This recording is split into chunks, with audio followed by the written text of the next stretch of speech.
executive session for the purpose of considering a request from a needy resident for financial assistance and to return to open session for the purpose of holding the Board of Selectmen's meeting. This executive session could take some time, so for anyone watching, it may be a little while before we're back on. Second that. Any discussion? All in favor? Mr. Hurley? Yes. Mr. Burns? Yes. And myself, yes. So we are now in executive session.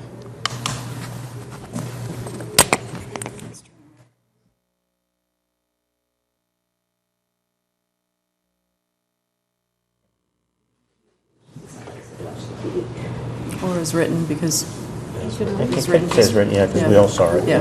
Yeah. This one's on? All right.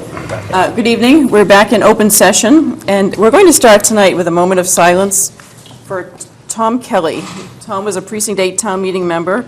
He was a member of our Fire Space Needs Committee and the father of Milton firefighter Kevin Kelly. He was a man who was devoted to his family and the town of Milton for many years.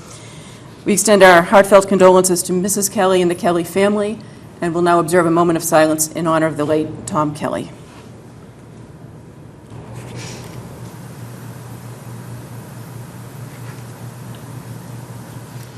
Thank you. First item on our agenda tonight is to meeting minutes from August 9th, 2016. I'll move to approve the meeting minutes of August 9, 2016 as written. Second. All in favor? Aye. Aye. Future meeting dates. We have some potential dates of September 13th, 20th, and 27th. Yeah, I've got a problem with one of them, I think. I think I may have a problem with the 27th, 13th, and 20th. I'm okay on the 27th. I can't do the 20th. I'm in Maine. Okay. We're also looking at possibly scheduling an executive session only on the morning of September 1st, because the executive session item that we have later in the agenda, we're not going to be able to get to. Our town council's colleague who's working on that matter is not able to attend the meeting tonight, so we're going to try to schedule that for a separate time. We're also possibly looking at Wednesday, the 7th of September. It's okay with me. Does that work? That works for me. Wednesday, the 7th, David? And that works for me. Yep. Okay. In which case, we may not need the 13th. Should we tentatively schedule the 7th and the 20th? 20th does not work for 20th me. does not work for you. Okay, well, how about the 7th, and then we'll circle back after the Sure. meeting and figure out dates that work for everyone. Okay. And before we get to citizen speak, we were in executive session earlier tonight. We did not finish our discussions. In order to accommodate all of the public who are here, we're going to continue that at the end of our meeting. So it was getting late. We wanted to make sure we could get everybody into the meeting. It's almost 8 o'clock. So thank you all for your patience in waiting. The first item is citizen speak. Would anyone like to address the board during citizen speak? Yes, ma'am. And for anyone who comes up to the table, please state your name and your address, and please speak into the microphones. Oh, thank you so very much Thank for you. taking me. Good evening. Good evening. My name is Carol Stalker. I live at 291 Hillside Street, and I was sitting at my desk. Can you pass these around? Sure. I was sitting at my desk writing last week, one day, at about 6 p.m., and I heard a long skid, and then followed by the sound of a crash. And there's a picture of the crash. A speeding car had driven right down Forest Street, which I spoke to you about the last time I was here, and the paving of this little 5 house long historic lane, which has now been widened and is still it was ground down to the gravel bed, and then they put down layers of asphalt, and they're going to put down a new layer of asphalt next month. So the previous generations of town administrators had gently patched this tiny little lane from Chickatawbut into our neighborhood. It was only 14.6 feet wide at its narrowest spot, and they knew that they would become an unsafe cut-through for out-of-town commuters during rush hour, so they left it alone. But this summer, it was completely redone. Millions and millions of dollars were spent, and it now looks like Route 95. And this poor boy who crashed his car, he'd never been on the road before. We're getting a lot of new traffic, especially during rush hour. And he didn't realize it was such a short street because it looked like an invitation to, speed.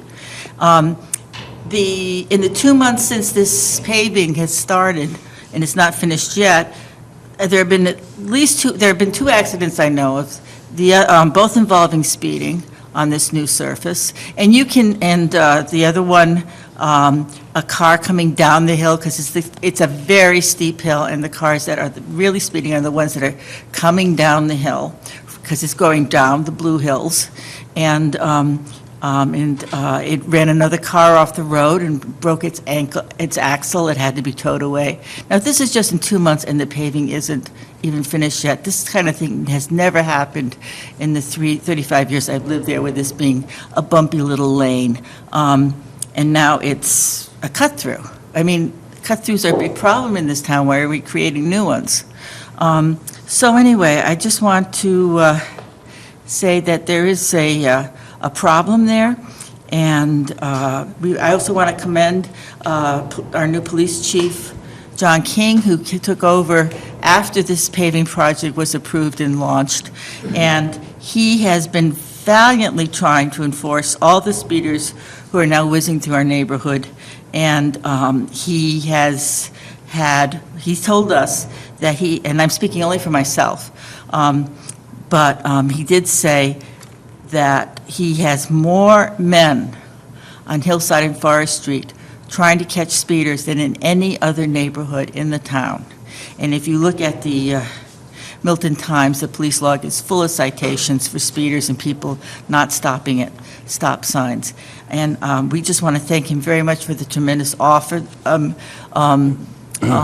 he's made for this problem that the town officials created. We are hoping that we will get traffic calming measures, like maybe do not enter during rush hour. If you look at the second picture where the car is being towed away, you can see the rush hour commuters driving around the tow truck to go up this little lane, which is now very popular because of the apps on the phones. So it's kind of a permanent problem, and we're very grateful for the help we've gotten from the town, and we hope that we can have the Traffic Commission will come up with we had a meeting, and anyway, we hope that they'll come up with some traffic calming measures, which will then come before you for approval. So thank you very much. Thank you very Thank much. you. Anyone else tonight for citizen speak? Yes, sir. Good evening, Mike. Good evening. Boy.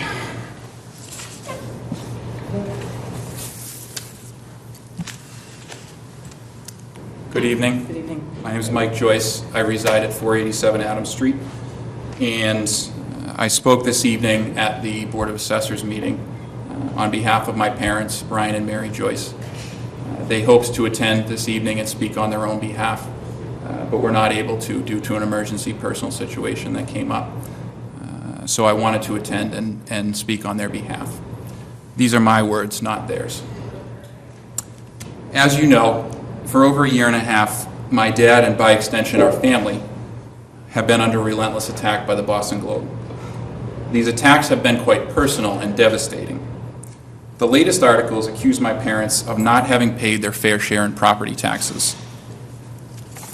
That accusation was based on the claim that improvements made to their home were done, quote, without the required town permits. Here are the permits for the extensive renovations which took place.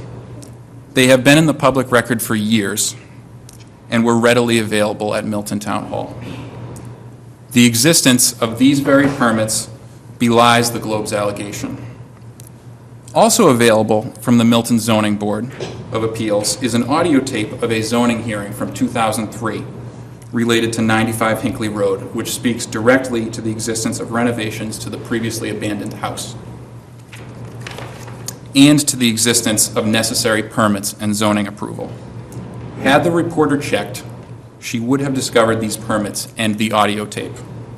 Her failure to perform such basic fact-checking is inexplicable.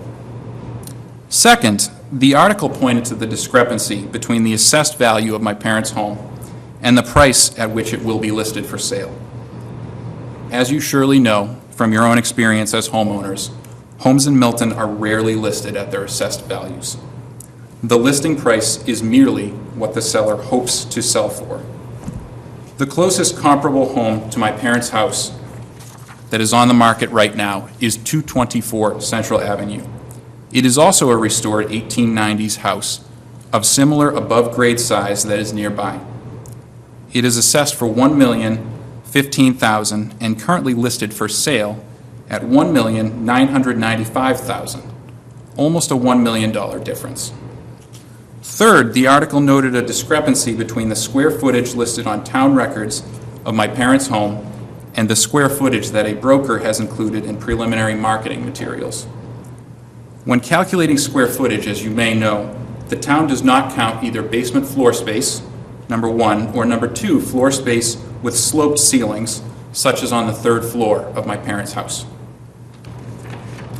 Real estate brokers, however, often do count such space. Therein lies the discrepancy. Had the reporter called Milton assessor Robert Bushway or his office, this would have been explained to her. Again, the reporter's failure to fact check is inexplicable. Interestingly, the reporter could also have checked the records for her own editor's house at 112 Hinckley Road, right across the street from my parents' house. When those Globe editors listed their home for sale in 2003, the listing on MLS, which I have and can provide copies of, referenced an expanded third floor and a partially finished basement, neither of which appear on the town's assessing records.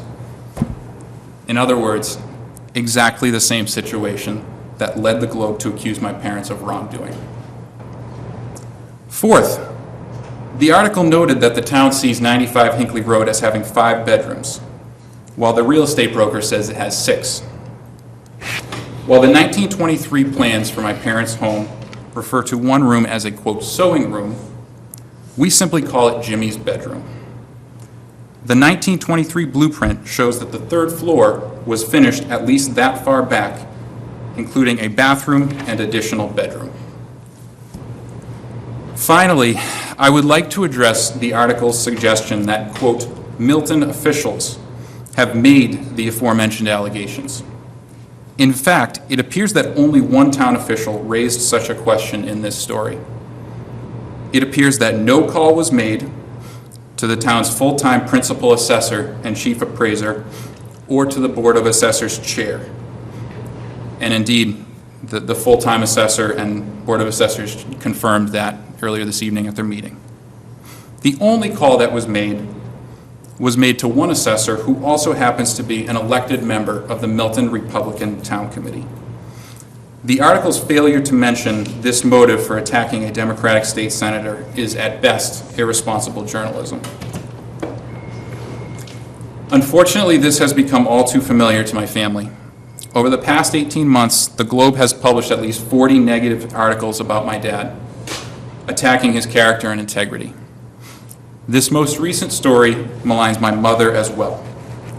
Each story has been like this most recent one. The Globe takes an allegation from someone who dislikes my dad, personally and/or politically, accepts it without question as true, and flat out ignores contrary evidence that is readily available. It is character assassination. While the damage to our family's reputation is irreparable, I very much appreciate this opportunity to address these latest claims, which are simply false. Thank you. Thank you, Mr. Joyce. Thank you. Would anyone else like to address the board tonight at Citizen Speak? Okay, seeing none, we're going to move on. Madam Chair, Yes. I believe Ms. Martin wanted to speak at Citizen Speak. Oh, okay, then we'll allow Ms. Martin to speak at Citizen Speak. My name is Emily Martin. I live at 4 Hope Avenue. In October 2013, a fatal car crash claimed the life of Dan Breen of Scituate. The loss of this 23-year-old shook the emergency department of the Beth Israel Deaconess Hospital, Milton, where Dan was well-known for being a friendly, helpful, positive worker in his role as a transport aide. In the year after his passing, his family undertook the challenge of creating an endowed scholarship in his name in his alma mater at St. Anselm's. The first annual Red Shoe Run was created to celebrate Dan's memory and contribute towards the endowment. As Dan was much loved by many, their $50,000 goal was met before the race was even run. So in the years since, our goal has been shifted towards creating an endowment for the Emergency Department of Milton to fund disaster preparedness and emergency management training, as those were the fields that Dan had intended in pursuing as a career. On Saturday, September 10th at 10 a.m., we will hold the third annual Red Shoe Run Walk to continue funding the endowment for the Emergency Department. Last year, we had 225 participants and raised over $10,000, both of which numbers we are hoping to exceed this year. Registration is now open at www.redshoerun.racewire.com. And if you'd like to help out and volunteer, you can reach the race directors at djbredshoerun@gmail.com. So I'm on the board of directors with my sister and some of the other coworkers. So let's just go through the, once more, what's the Sure. email address and the date and time? Of the So run? it's September 10th, Saturday at 10 a.m., starting off at Cunningham School. We're doing the same route that the Milton Road Race does. And the registration is redshoerun.racewire.com. It's named after they called him his nicely god-awful red shoes that he always wore. So everybody, kind of on the team, we've all pitched in and represent with, actually, I have a really nice pair of red shoes I got. But and if anybody's interested, I know that we've reached out to the high school to see if any of the kids would want to do volunteer hours, but it's djbredshoerun@gmail.com. Great, thank you. Thank you. Thanks, Emily. Okay, next on our agenda is recognition of the Milton Youth Gaelic Football Club, and we have many representatives of the teams here, and Mr. Burns is going to Yeah, lead the I discussion guess on I'll this. lead the discussion, and I'll give a little background first, and I want to thank you all for coming in tonight, and we'll have you up here in a moment. But just a little background, it was founded in 2009. The Trinity Milton Youth Gaelic Football Club has brought a new sport to Milton, according to Trinity coach and Public Relations Manager Rory O'Donnell. The sport is a mix of soccer and rugby, where athletes are allowed to touch the ball with their hands and work to kick or punch the ball into a goal to score points. The program has 4 teams, an under 8, an under 10, an under 12, and under 14, 3 of which went on to compete in the annual Continental Youth Championships at Gaelic Park in Chicago, Illinois. The U12 team advanced to the final round, and both the U10 and U8 teams won the national title. So the members of the coaches of the organizations are here. What I'd like to do is call up the coaches and the kids with their trophies. If you could come up and maybe just gather around the table. I do want to, I have a special proclamation that I will read, but I first want to, because I don't want anyone to be left out on any of the teams, I'm going to read in a congratulatory note, read the members of the U12 team, Davey Murtaugh, Joe Salmon, Liam Flaherty, Declan Walsh, Luke Salmon, Andrew Skillen, Connor Mannion, Keenan O'Donnell. On the under 10s, Sean McCarthy, Aiden Rowley, Juliet McGrath, Charlie Tomlinson, Owen O'Donohue, Sean Patrick Flaherty, Ronan Salmon, Colin Studeman, Nicole Dowdle, Brenna Walsh, and Sadie Studeman. And from the under 8s, Luke Rowley, Orrin Hunt, Ronan Cox, Sean McGrath, Tommy Mannion, Sam Tomlinson, Shuan Salmon, Shalane McCarthy, and that will do it. So at this point, Coach O'Donnell, would you like to just say a few words? We do know that the under 8s and the under 10s won the national title, which is incredible. And I want to say that this is amazing for this town. This town has had incredible amounts of success on the athletic fields between girls and boys, track over this past year, football, you name the sport. I don't want to knock any sport, but it's great to see a non-traditional sport take legs, because you know what, often we see kids who play hockey, baseball, football, and basketball and all those sports. This is great to have in our town. It's great to have more opportunities for other kids, boys and girls, alike to get into this. And I know you only had about 12 members a few years back, and now you're up to over 69 or 70 members, which is truly incredible. So you're really growing at a great pace. So if you want to just come up to the microphone, Rory, and briefly just give us a little bit about this championship, and I'll read a special proclamation for you. Thanks very much. It's a great honour for us to be recognised by the Board of Selectmen. Like you said, we're a fairly new sport and a new club, 7 years on the go. And for us to win 2 trophies and come runners-up in a national competition where you've got teams from all over North America, Canada, New York, Philadelphia, we played teams from everywhere. And we came out on top in 2 competitions. It's a huge milestone for us. Like you said, David, Milton is a town that has a great underage sporting tradition. And, we feel like our goal is to bring another dimension to that. It's a fun game. We're very much a family-oriented club. When people come to us, we're not looking at individual players, we're looking at the family. We like to keep the family in the club. And, these sports complement a lot of the sports that, a lot of the traditional sports, shall we say. So, again, we're very proud of our kids, we're proud of our families. We're proud of Tara here, Tara Walsh, who is our chairperson and has been. We'd like to thank all of our sponsors and everybody who has supported us over the last 7 years, and we look forward to another, who knows how many more. Congratulations. I'm now going to read a proclamation on behalf of the Board of Selectmen. Whereas the Trinity Milton Youth Gaelic Football Club was founded in 2009, and whereas the club has experienced impressive growth in membership since its inception and brought love of a new sports and camaraderie to the youth of the town, and whereas the club sent 3 teams to represent Milton as they competed in the annual Continental Youth Championships in Chicago, Illinois in August 2016, and whereas the U12 team put forth a great effort in advancing to the final round of the competition, and whereas the U10 and U8 teams both successfully achieved the Continental Youth Championship title for the club, and whereas the club continues to expand and compete for titles at both the local and national level. Now, therefore, we, the Board of Selectmen, do hereby honor, recognize, and express our congratulations to Trinity Milton Youth Gaelic Football Club on the occasion of its stellar performance in the 2016 Continental Youth Championship Games, and wish all the teams the best of luck in future competitions. Thank you very much. Congratulations.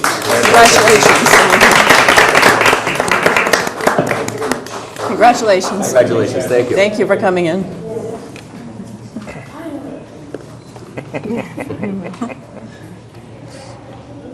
Okay, number 7 on our agenda. Number 7 on our agenda is a conference with Caleb Farwell, who is an Eagle Scout candidate, and he's here to talk with us about an interesting project that he's proposing. Good evening, Caleb. Why don't we pull up a chair for you so you can sit down and join us at the table? Thank you for coming in tonight. Thank you for having me. So would you like to tell us a little bit about what the project is? We know you've been talking with Rabbi Benjamin, and there may be more to come on this project, but why don't you tell us what your proposal is and what you're planning to do? Sure. So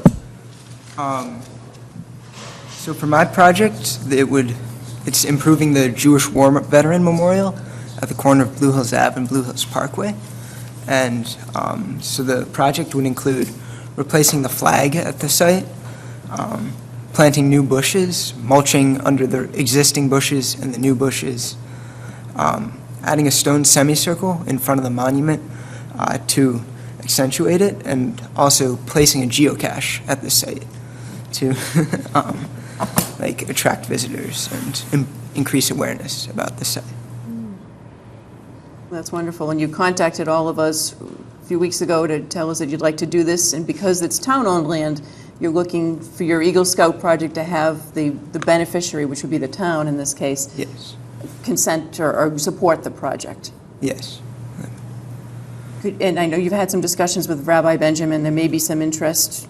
Perhaps you could fill us in on what his thoughts might be on this. So the rabbi had, so I had originally gone to the rabbi because I felt like he might have some ideas for what I can and can't do. And what he had suggested is possibly moving the monument, which would, I believe he's voiced to some of you, and that would, like, I agree that it would be a good idea, but I have like a strict time schedule that it Yes. would need to be done in. So I would like to complete my project before my 17th birthday in November. And so I think the monument would need to be moved by the middle of September for me to raise the finances and organize everything to complete my project. So knowing that the Temple Beth Shalom might like to see the monument moved to another site, currently it's on town property, and we have a very worthwhile Eagle Scout project here to rehabilitate the memorial. And I think the board should probably take it under advisement to the extent that there may be a relocation of the site here to another location, but it's currently at Blue Hill Ave and Blue Hills Parkway, as Caleb noted, and he's essentially asking for our support for the project. And becoming an Eagle Scout is a huge honor and a great big honor. deal. Definitely is. So It's, I think it's a we're worthwhile project. happy to, so happy to I'd be support happy it. to support the project, Yeah. and happy you're talking to the rabbi about possible plans for the site, but we know that there's some time sensitivity here because Eagle Scout projects have to be completed by a certain age, so is that So I the, agree. I think we take it under advisement related to the relocation, but I'm in full support of your project. Yeah, as well as I am. so long as it remains on town land, and we should know, we've talked with the treasurer. This property was taken by tax title many decades ago, and so the treasurer was also very much in agreement with the project when I spoke with him, and he was very much in favor of it, as we all are tonight. So to the extent that we can be helpful, or if there's anything you need from us, assuming that it stays in its current location on town property, I think we'd be happy to work with you and just let us know whatever you might need, Caleb. Sure. So if it stays on town property, I would need your signature as the beneficiary to approve the project and let me go on and complete it. So, We'd be happy to do that. Yep, not a problem. also, so the moving of the memorial stone is out of the scope of an Eagle project, and so I would be unable to like raise the funds or like work on the moving, so that would have to be on someone else to do that. Understood. But that would have to be worked out with the congregation. If they were to want to move it, we'd have to do some follow-up on that and find out what the plans for that might be. But your project is, as you described, to rehabilitate and fix up the current site and hopefully bring more visitors to it. Yes. Okay. Is there anything else you want to share with us about the Eagle Scouts or your project? Don't believe so. What troop are you with, Caleb? Troop 5 out of St. Agatha's. That's wonderful. So I have here just the papers for, like, if it remains on town land, that you would Okay. sign. Why don't we, is that a copy that we can take? Yes. Okay, why don't we hold on to it, and is this the one that we would have to sign? Yes, so the signature's on the last page, Okay, and the rest of it is all the plans. okay. So the board is very supportive, and we'll sign it if it's going to remain on town property, and why don't we have a follow-up conversation with you and with Rabbi Benjamin to find out what any discussion might be happening about relocation, but Right. And obviously we'll do that soon, Yes. sooner rather than later. Right. yes. Time sensitive. Yeah. Well, congratulations on even being a Congratulations. candidate for Eagle Scout. That's a huge step, and it reflects a lot of commitment and a lot of time and effort on your part. So congratulations for having gotten this far with the Scouts and moving on to the next step of being an Eagle Scout. That's always one of the nicest things for members of our board to do, is to go to some of the Eagle Scout ceremonies Yeah. and read a proclamation or take part in them. So maybe all of us will get to yours when you get this next honor. Thank you. Thank you for coming in Thank you, tonight, Caleb. Caleb. Thank you for your time. Thank you, and Congratulations. thanks for considering this for your project.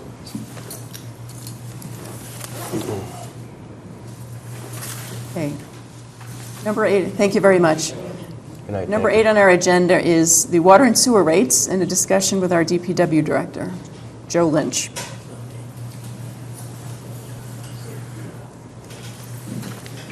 a less pleasant topic. Yes. Well, as they say, once an eagle, always an eagle. Oh, 47 years ago. oh, relate. And my two boys. Wonderful. So at this point, the summary letter that I wrote and the rate recommendation report has been forwarded to the board. I think you probably all had a chance to read through it, I hope, over the weekend.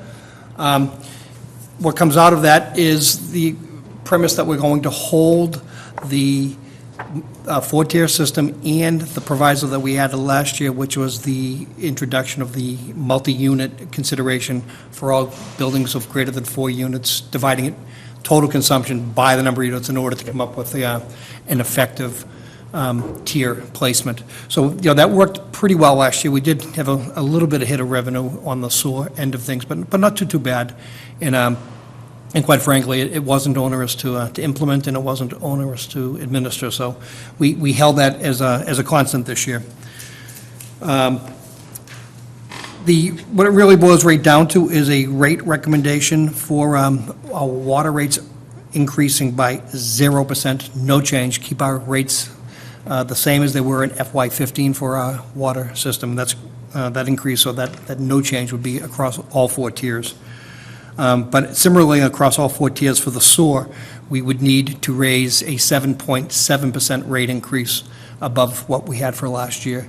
And all of that is driven strictly by the operational cost to run the water and sewer enterprise. Principally, each of those, more than 75%, probably close to 80% of that total cost is the assessment that's incurred from the MWRA onto the town itself.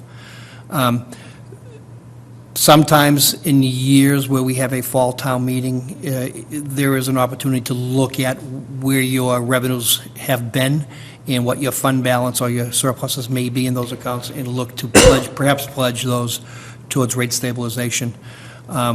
We have a pretty robust water fund balance right now. Sewer, on the other hand, is just a little less than what you would typically have industry-wide as to have as reserves in the case of emergencies. But it's ostensibly a moot point, given the fact that we don't have a fall town meeting, which would be what would be required in order to pledge that fund balance, and to do 2 things: pledge fund balance as a revenue source, and at the same time reduce our assessment to what was the final assessments, which were given or issued on the 28th of June, well after town meeting was closed. But again, So- Joe, just on that point, even if we were to have a fall town meeting, you're saying there's not really any surplus in the sewer balance, did I hear you correctly? Right, and where we are purely enterprise, and we've always treated it that way, you couldn't necessarily, you certainly definitely couldn't take water fund balance and apply it to sewer fund balance. What you could theoretically do is have a rate reduction in your water rate in order to offset the increase in the sewer, and we've done that. We did that in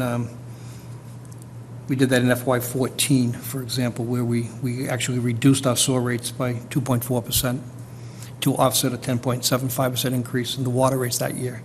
But again, we had the fall town meeting to be able to do that and consider such a thing.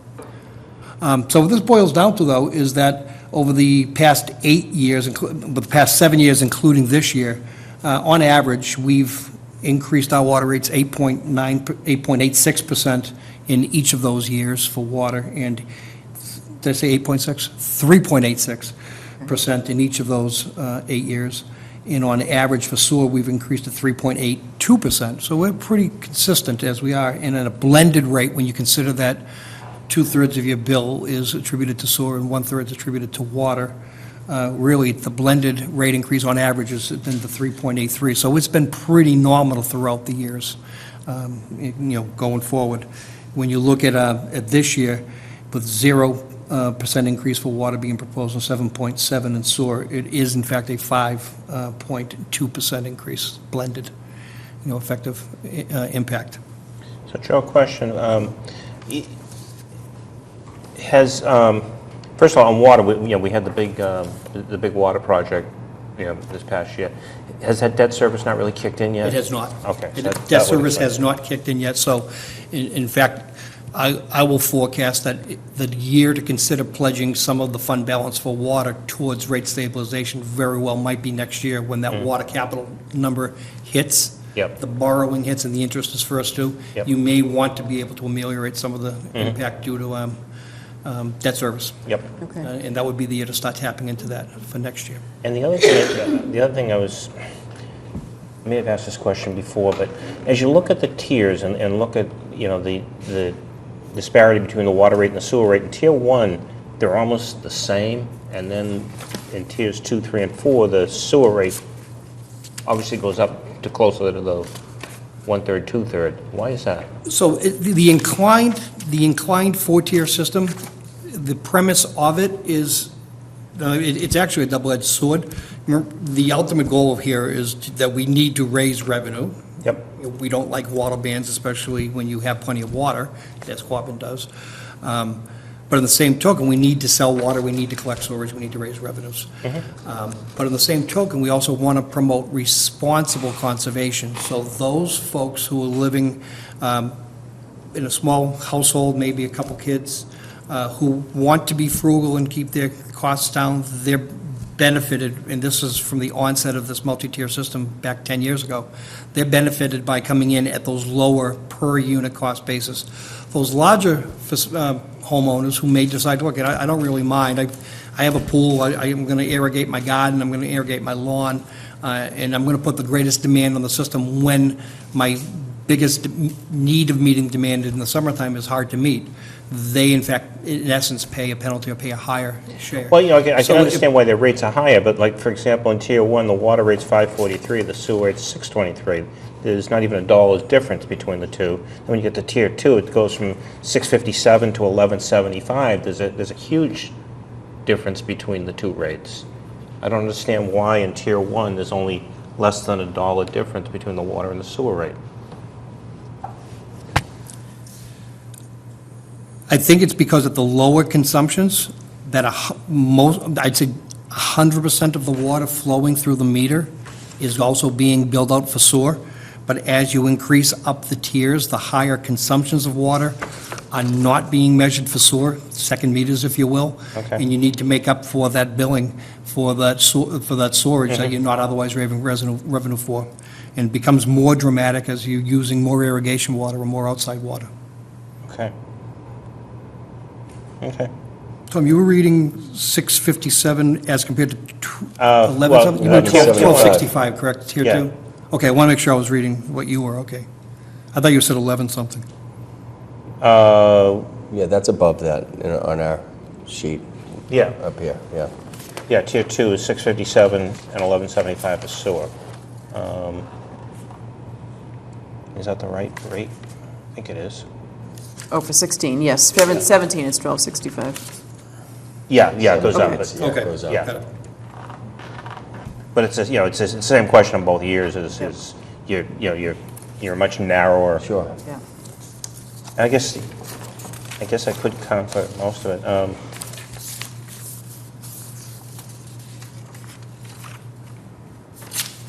And the only other question I had is on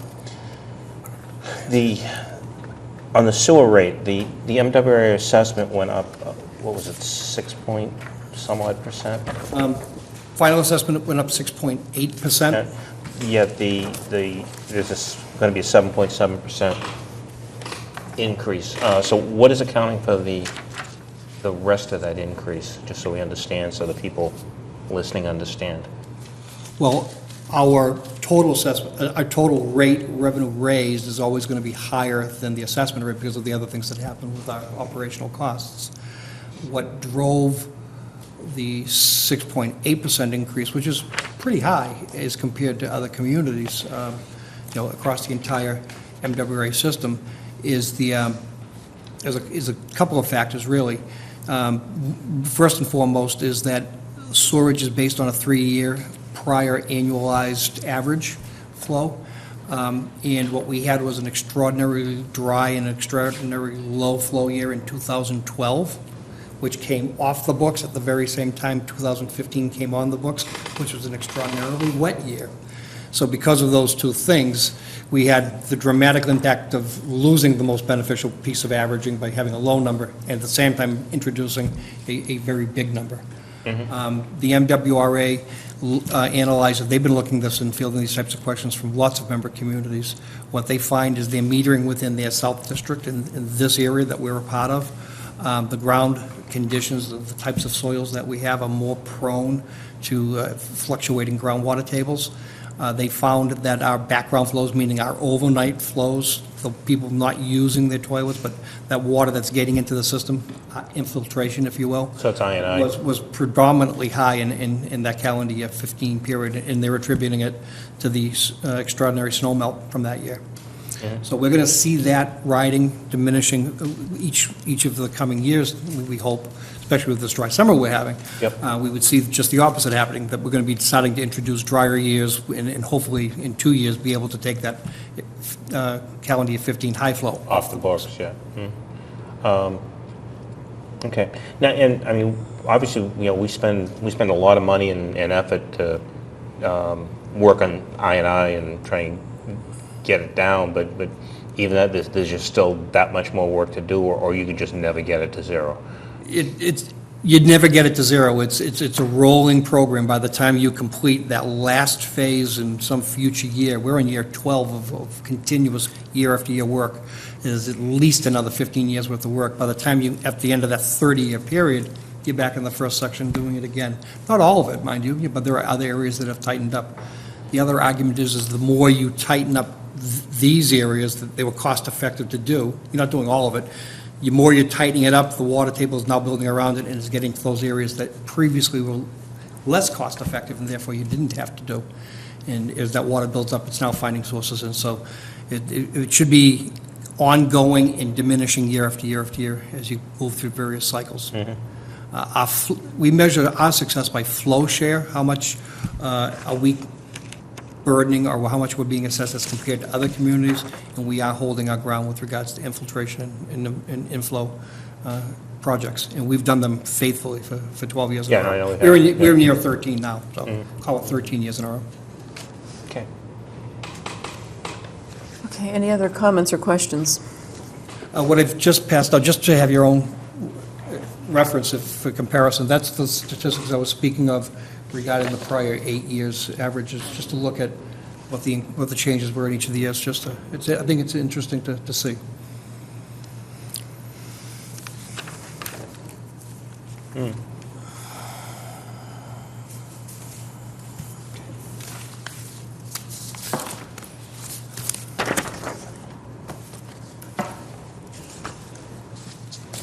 Any other questions or comments for Joe? I don't have any. Okay, then do we have a motion? I'll propose a motion to approve the recommendation of the Director of the Department of Public Works not to increase the FY 2017 water rates over those rates that have been in place during fiscal year 2016. Second that? Any discussion? All in favor? Aye. Aye. And I'll make a motion to approve the recommendation of the Director of the Department of Public Works to increase the FY 2017 sewer rates by 7.7% over those rates that have been in place during fiscal year 2016. This increase is to be applied across all 4 rate tiers to be effective for the bills produced beginning in August 2016. Second. Any discussion? All in favor? Aye. Aye. Thank you. Thanks, Joe. Thank you, Joe. Next item on our agenda was going to be a signed request for Fuller Village. At Fuller Village's request, we're going to defer that to a future meeting. Next item is, thank you, Joe. Good evening. The next item on our agenda is the Hendry's matter, and we had scheduled it for approval of a memorandum of agreement and a demolition agreement. We had some comments that we received this afternoon from Carrick Realty Trust that we need to refer to our town council, and we began a discussion in executive session earlier at the meeting for our strategy and our position with respect to the comments that we received today. We need to talk with our town council. We're going to continue the discussion until the end of the meeting tonight, and And we'll have to have the attorneys talk tomorrow. So nothing further to report in this, at this meeting tonight. Number 11 is the Milton Public Employees Association union contract, and I'll ask the town administrator to speak to this. Yes, Madam Chair. This is a 3-year contract for fiscal 17, 18, and 19, wage adjustments of 2% for each year, 1% 20-year step, photo identification cards for all employees in the Milton Public Employees Association, and the health care changes for fiscal 18 and fiscal 19, the 2 basis point swing and the 4 basis point swing. So it's a good contract, and I hope you will approve it. Okay, I'll make a motion to approve the employment contract for the town I'm sorry, I'll make one step ahead there. Make a motion to approve the Milton Public Employees Association Union collective bargaining agreement for the period of July 1st, 2016 to June 30th, 2019. Second. Any discussion? All in favor? Aye. Congratulations to the town administrator and the union. Thank you. The next item is the town administrator's contract, and we have a draft of an agreement that would be between the board and Mrs. Fagan relating to her continued service after her intended retirement date to the town. And so this would keep Mrs. Fagan employed and helping us out with the many projects that we've got going. And as everyone knows, she has agreed to stay on until we find her successor. So I will propose a motion to approve the employment contract for the town administrator. I'll second that. Discussion? All in favor? Aye. Aye. Thank you. And we have some executive session minutes to be released from 2014. Okay, I'll move to approve the following executive session meeting minutes for release, January 17th, 2014, February 11th, 2014, items number 2 and 4 withheld, February 13th, 2014, items 2 and 3 withheld, February 25th, 2014, items 1 and 2 withheld, April 11th, 2014, April 22nd, 2014, item 2 withheld, May 1st, 2014, May 5th, 2014, May 6th, 2014, May 20th, 2014, item 1 withheld, June 3rd, 2014, items 1 and 2 withheld, June 10th, 2014, June 18th, 2014, items 2 and 3 withheld, August 19th, 2014, at 8:54 p.m., October 7th, 2014, October 21st, 2014, item 1 withheld, and December 11th, 2014. And friendly amendment, first one is just January 7th instead of 17th. Oh, okay. In case we have other minutes on the 17th, I don't know. All right. Do we have a second? I'll second that. All in favor? Aye. Aye. Next item is donation to the Substance Abuse Prevention Coalition. I'll move that we accept a donation in the amount of $2,000 from the Mark A. Susie Scholarship Fund to the Milton Substance Abuse Prevention Coalition. I'll second. Any discussion? Other than thank you very much. Thank you again. Yes. Very generous. All in favor? Aye. Aye. Unanimous. Yep. Town Administrator's report. Yes, Madam Chairman, I'm happy to report to the board tonight that I, as well as your police chief, have signed a memorandum of agreement to join the South Shore Drug Task Force unit. It's a unit that comprises the City of Quincy, Braintree, Randolph, Weymouth, Holbrook, Norfolk, and now Milton is going to join that task force. The task force was created due to the increase in drug-related activities in communities within Norfolk County. Drug activity is not confined by jurisdictional boundaries. Drug organizations most often operate in multiple communities.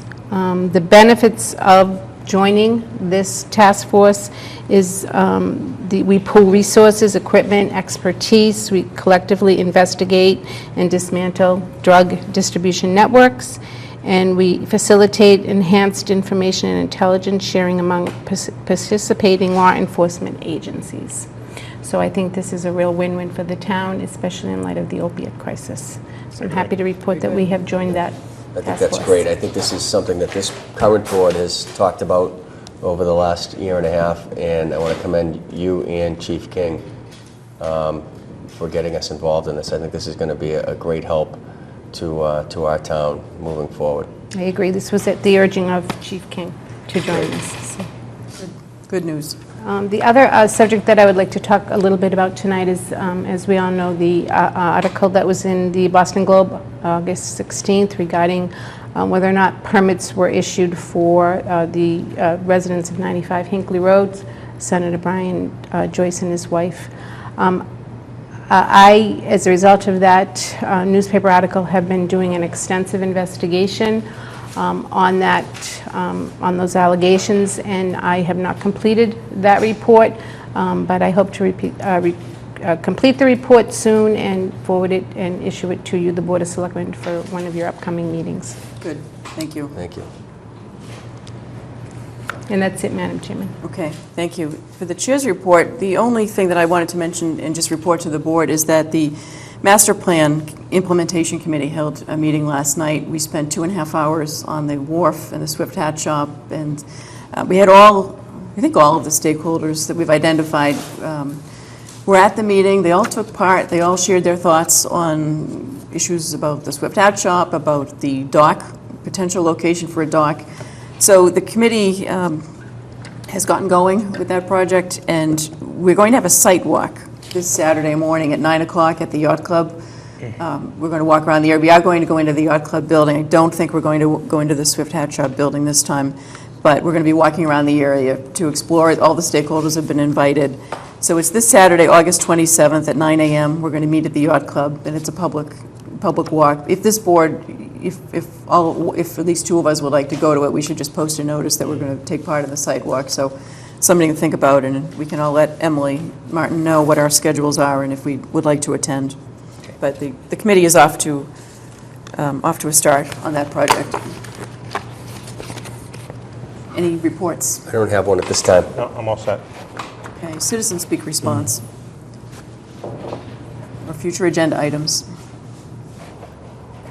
And, okay, so as I said earlier, we are not going to need an executive session for the litigation matter that we had initially scheduled, but we are going to return to open session, and that's because we needed to continue our discussion, but it was, our earlier Governor Stoughton executive session ran a little bit late, and we had many children here to discuss the Gaelic Football Club, so we didn't want to keep them and the others waiting. So I'm going to now move that we re-enter executive session for the purpose of discussing real property, 0 Central Avenue, believing that having such discussion in open session would have a detrimental effect on the negotiating position of the body, and to return to the open session for the purpose of adjournment.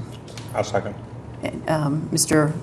Hurley? Yes. Mr. Burns? Yes. And myself, yes. So we are now back in executive session, and we will re-enter open session just to adjourn.